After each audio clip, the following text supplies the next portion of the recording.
you're also a newly appointed international civil law notary. That's right. Yep.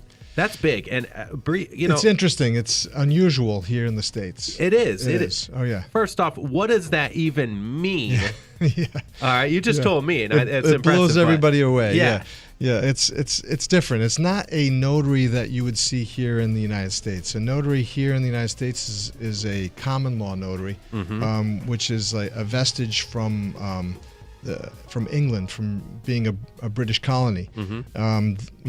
Our notaries here in the States can only acknowledge the presence of an individual that appears before them that executes a document, whether it's a deed or an affidavit.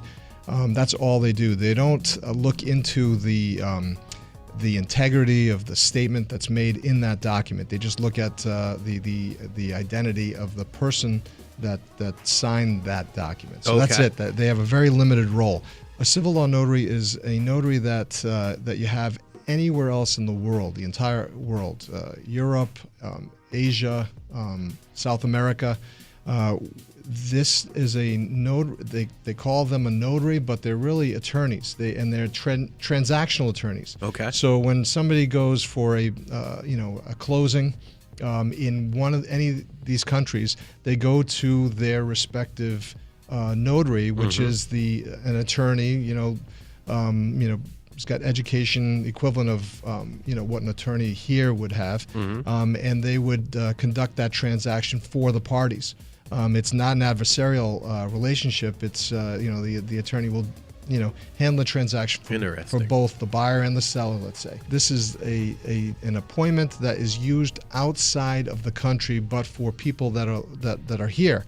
And for in prior to this appointment, somebody would have to go, or somebody who isn't aware that this exists, they'd have to go to their home country and get that transaction done.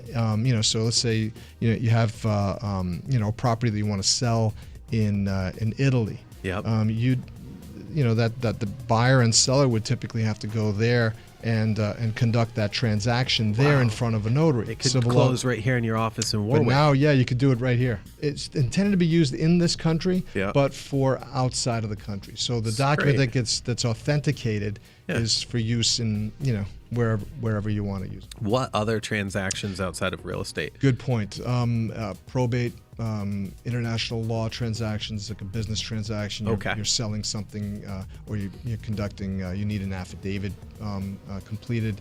Lots of times people own property in their home countries, live here in the States, and when they pass away, they need to get a document, like the probate order authenticated for use to probate, conduct an ancillary probate in their home country. And here you can use this